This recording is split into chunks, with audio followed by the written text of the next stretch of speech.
I was living alone in a small rental house just outside town when this happened. It was a one-story place at the end of a short dead-end road. There were only 5 houses on the street and at night it was usually quiet.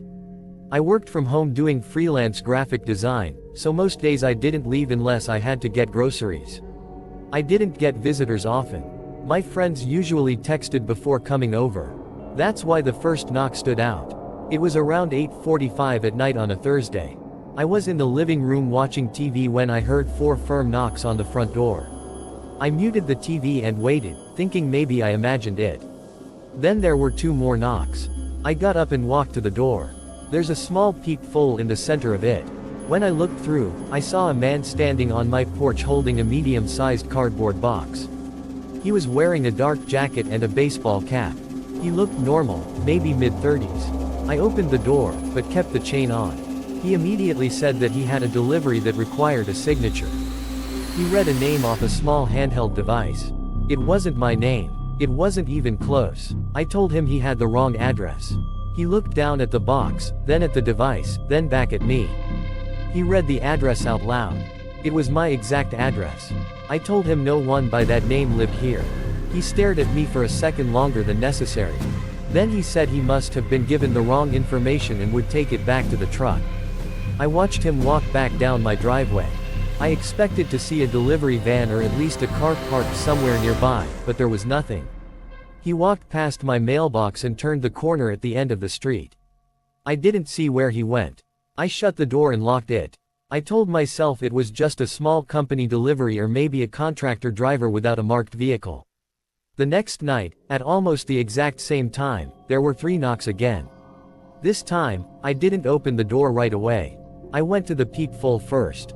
It was the same man with the same jacket and box. I didn't open the door.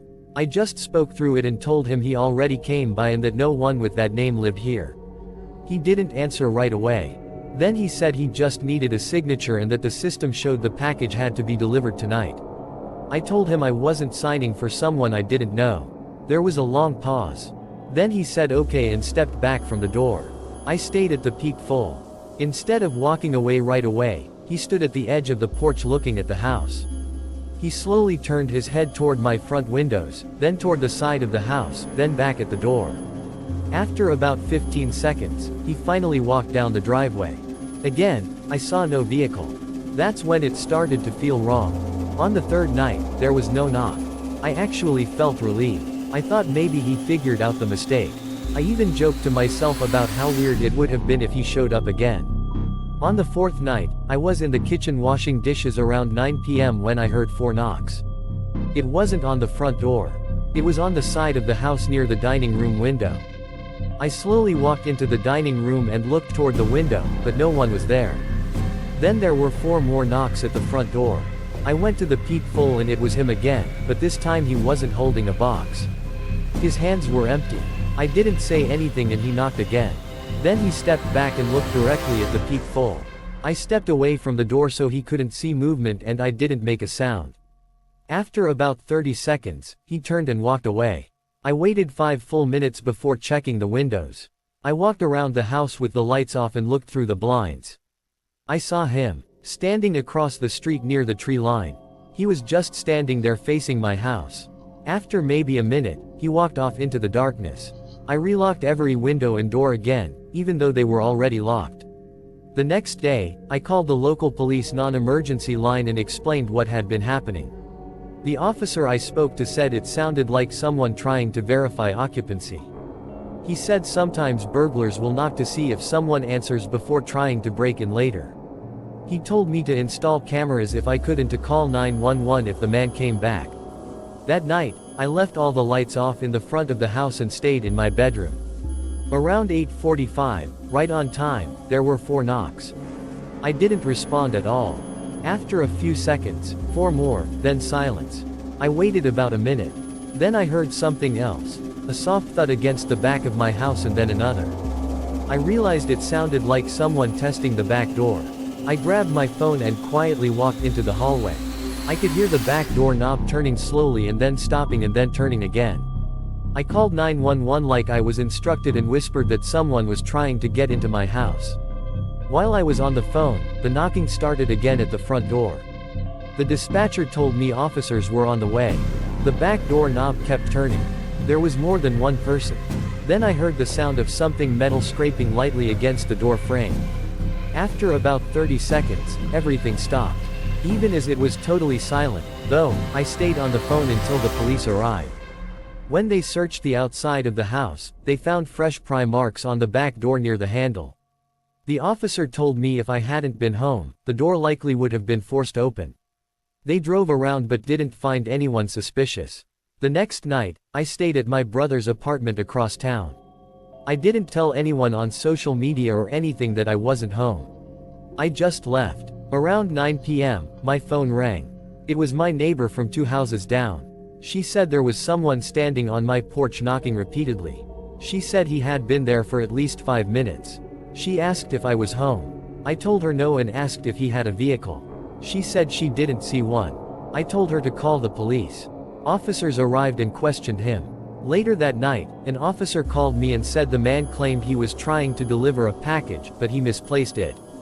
He had no company ID and no marked vehicle. They warned him to stay away from the property. 2 days later, police arrested him in a nearby neighborhood after he was caught attempting to break into a house where the owner was out of town. In his car, they found multiple empty cardboard boxes and a small handheld scanner that wasn't connected to any real delivery company. During questioning, he admitted he would knock with a fake package first. If someone answered, he would leave and mark the house as occupied. If no one answered after multiple attempts, he would come back later and force entry. He told detectives that sometimes he would knock several nights in a row to see if the pattern changed. If lights were on one night and off the next, he assumed the house was empty. Hearing that made me realize how close I was to not being home that first week. If I had ignored the door on one of those early nights, he probably would have come back later expecting no one inside. I moved out of that house 3 months later when my lease ended.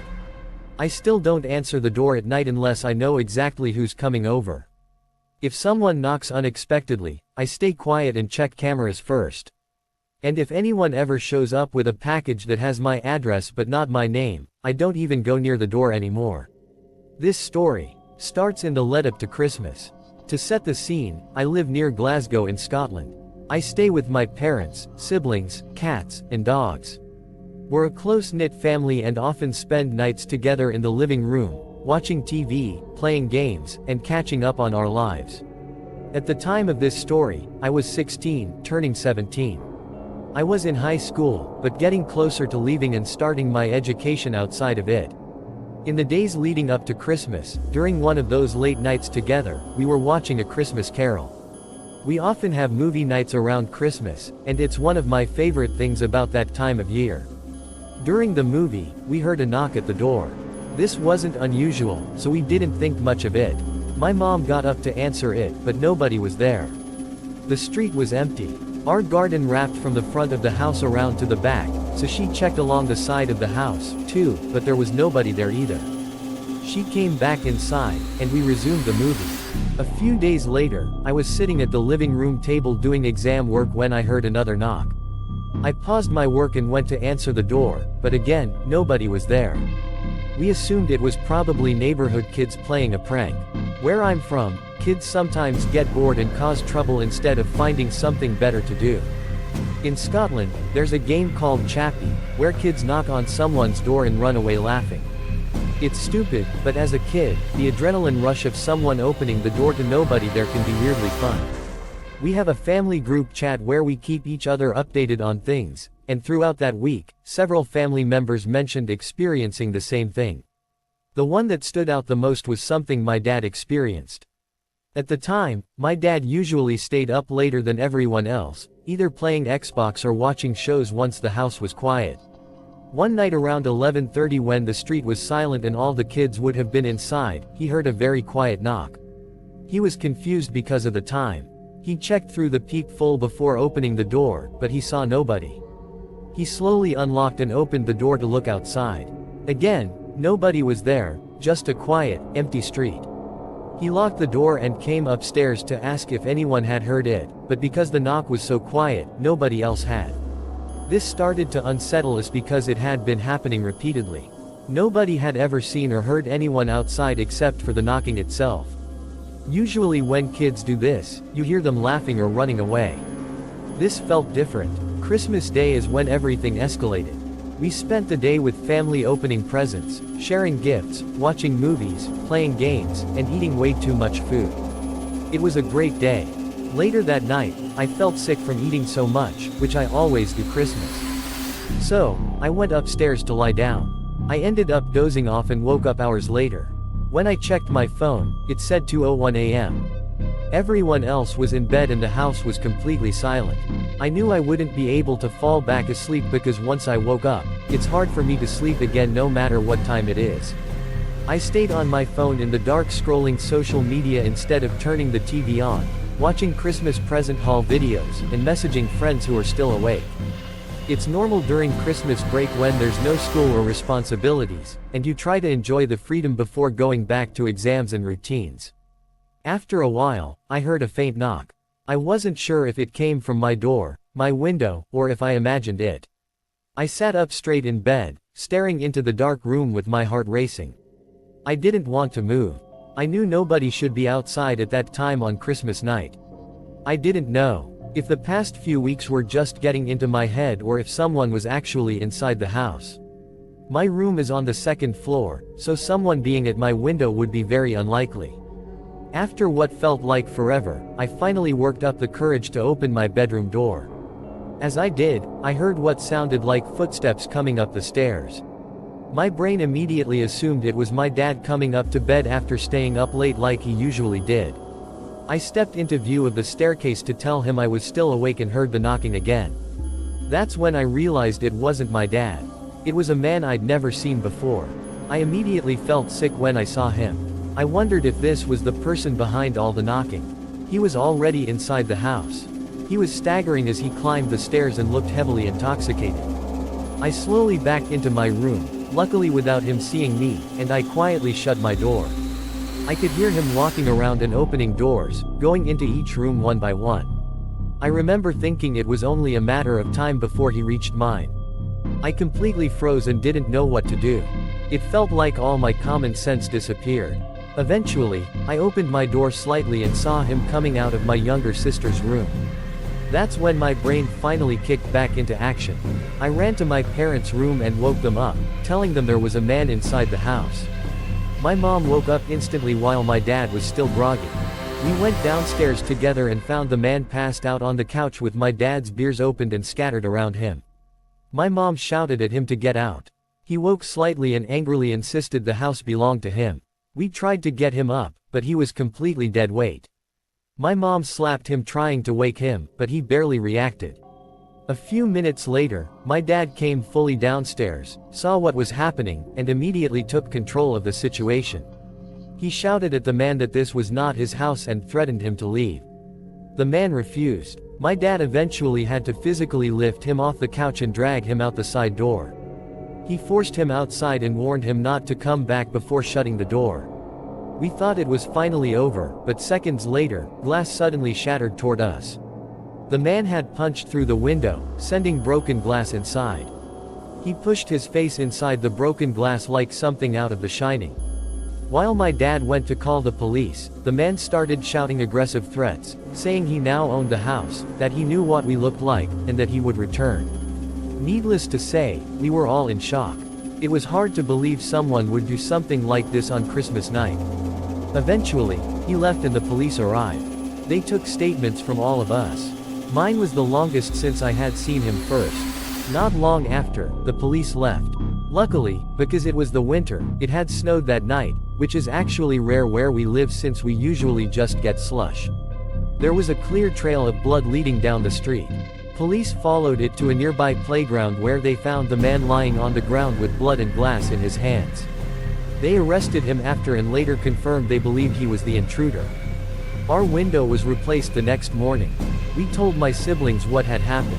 Surprisingly, they slept through the whole thing, probably knocked out from all the Christmas food. Later, I got a restraining order against the man because of my age and the threats he made. He was fined for the damage and given community service instead of jail time. When police questioned him about the weeks of knocking at our door before the incident, he claimed he knew nothing about that and denied ever doing it. It turned out he actually lived in our house years before we moved in. He claimed there was no bad intention and said he had simply drank too much while out with friends and accidentally went into the wrong house. Thankfully, nobody in our family was seriously hurt. The only injury was my mom bruising her wrist from slapping him while wearing bracelets. Apparently, that hurts you more than the person you hit. To this day, we still have no explanation for the knocking that happened before that night. Even now, sometimes I feel like I hear a knock at night. Maybe it's just in my head, or maybe it isn't. I guess I'll never know if it was him or someone else out there watching. This happened around 2010 when I was about 6 years old. My family and I were living in a small neighborhood in Springfield, Oregon. It was my older brother, sister, my mom, and I as my dad was deployed at the time. I was really close with my dad and always took it hard when he was away. Late one night, I sat on the porch with my mom while she smoked a cigarette and we watched the rain.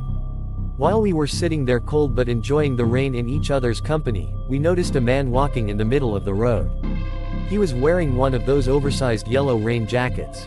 It immediately caught both of our attention because it was pouring rain really late and there was no one else usually out at that hour. We sat there watching him as he began walking slightly toward our driveway. My mom stood up, grabbed my hand, put her cigarette out, and we watched as the man stopped walking right next to our garbage cans in our driveway. My mom turned to take us inside, and the man began yelling at us. I don't remember what he said, but I remember being so terrified as my mom rushed me inside.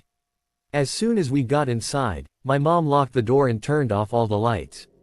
At that point, I was terrified. And of course, being a kid, I started crying. My mom rushed my siblings and I, shushing us, and we all went and laid in my parents' king-sized bed together as we were all a bit worried. But nothing else happened. There was no more yelling or noise or anything. So, we all drifted to sleep. That night, I had a terrible nightmare I can still picture to this day. It was of a man in a big yellow rain jacket peering through our window. I woke up terrified and crying, literally shaking my sister awake just so I could tell her I was scared. I have no idea how much time passed. My sister got out of bed and walked me to the bathroom that was attached to the bedroom. She shut the door and spoke with me while I cried, trying not to wake my mom or brother. But while we were in there, we suddenly heard banging, loud banging on the front door. My sister burst out of the bathroom and started shaking my mom awake without saying anything. And naturally, my brother woke up from the sound, too. I sat terrified in the bathroom while my mom motioned for my siblings to join me in there. We watched her walk out of the room toward the front door. My siblings and I were all crying, scared out of our minds as this man was still repeatedly banging on the door. My mom must have been trying to find her old BlackBerry phone, but seemingly failed because when she came back, she didn't have it. That meant none of us could call the police since this was the only phone in the house. We sat there in silence listening to the man who was now screaming and yelling for us to let him in while still banging loudly on the door. It was honestly a really hopeless and fearful night. It was just the 5 of us with no phone to call the police and my dad, who is normally our protector, was gone. We sat there on the floor huddled together, freaking out and praying our neighbors would call the police, but nothing happened. Eventually, the man left, but no police ever came. What was strange is that it was a small neighborhood where everyone lived close together, and our house specifically was a duplex. So, how not a single neighbor heard this and called the police is beyond me. Eventually, we went to sleep and everything was okay for a while. But not even a few weeks later, still just the 5 of us at my home. My family woke up to my front door wide open along with a window open and a huge hole cut into the window screen. My mom immediately called the police. There were lots of random items missing, including my piggy bank filled with all my holiday savings along with random items around the house. But the most disturbing thing missing was a giant vase filled with cash and coins that my family had been saving for months. The sickening part was that it had been on my nightstand right next to my bed where we were all sleeping. This was a long time ago, and sadly, my mom has since passed and my dad wasn't there when it happened, so I